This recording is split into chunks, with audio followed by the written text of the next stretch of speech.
श्री कृष्ण परब्रह्मणे नमः। श्री भूलीला समेत श्री श्रीनिवास परब्रह्मणे नमः। जय श्रीमन्नारायण। प्रिय भगवत भक्त बंधुलारा, मन श्री जवाहर नगर श्री भूलीला समेत वेंकटेश्वर स्वामी देवालయంలో సప్తమ వార్షిక బ్రహ్మోత్సవాలు అత్యంత వైభవంగా జరుపుకొనుటకు మన శ్రీనివాసుడు నిర్ణయించుకున్నాడు. 7 అనేది వెంకటేశ్వర స్వామికి చాలా ముఖ్యమైనదని అందరికీ తెలుసు. 7 కొండలవాడు, 7 వారాల వ్రతాన్ని జరిపించుకునేవాడు. అలాంటి స్వామికి 7 లోకాలకు అధిపతి. శ్రీరంగంలో చూస్తే 7 ద్వారాలతో 7 ప్రాకారాలతో కూడి ఉంటారు స్వామి. ఆ 7 సంఖ్య వెంకటేశ్వర స్వామికి చాలా విశేషప్రదమైనది.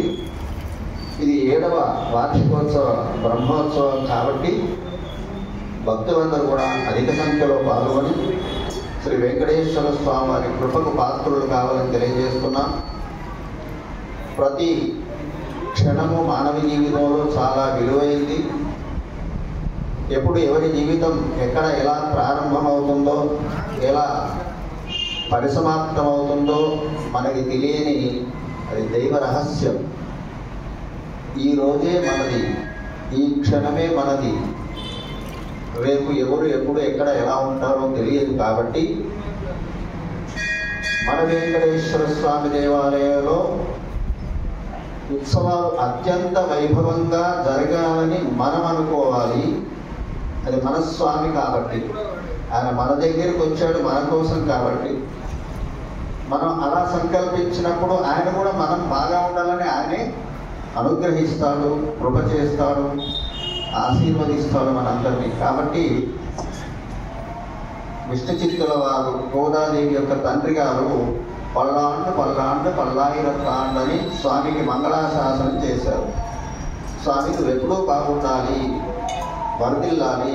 ఎంతకాలం, 1,000 సంవత్సరాలు కావచ్చు, 1,00,000, 100, 1000 అని ఇట్లా ఒక క్రమం లేకుండా ఆ పారవశ్యంలో అనేస్తారు. అలా భగవంతుడిని మరి మన మంగళాశాసనం చేయొచ్చే వారికి అంటే చెయ్యాలి. లోకాలన్నిటికీ మంగళాలు చేసేవాడు ఆయన, మంగళాలు కలిగించేవాడు. కాబట్టి స్వామి నువ్వు బాగుంటే లోకాలన్నీ బాగుంటాయి స్వామి అని చెప్పి ఆయనకు చేసే సేవే ఈ ఉత్సవాలు. నిత్యారాధన ప్రతిరోజు షోడశోపచార పూజలు 5 కాలాల్లో జరగాలి, 5 పూటల. మరి తిరుపతి లాంటి పెద్ద పెద్ద దేవాలయాల్లో అయితే అక్కడ అవకాశాలు, అర్చక బృందం ఉంటుంది కాబట్టి అక్కడ జరుపుకునే అవకాశం ఉంది.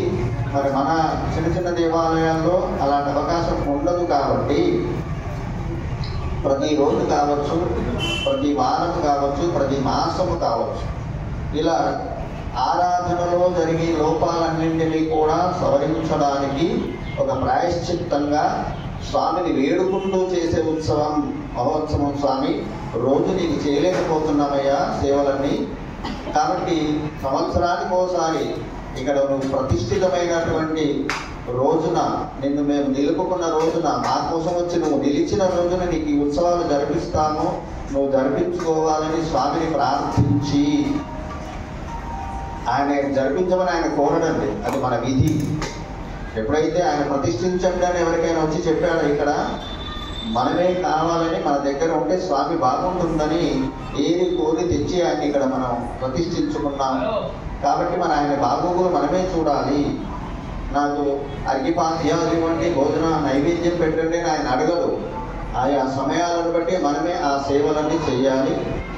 అలా సంవత్సరం పొడుగునా జరిగేటువంటి అన్ని లోపాలను సవరించడానికి, మనందరినీ అనుగ్రహించడానికి స్వామి ఈ ఉత్సవాలు జరుపుకుంటున్నాం. ఈరోజు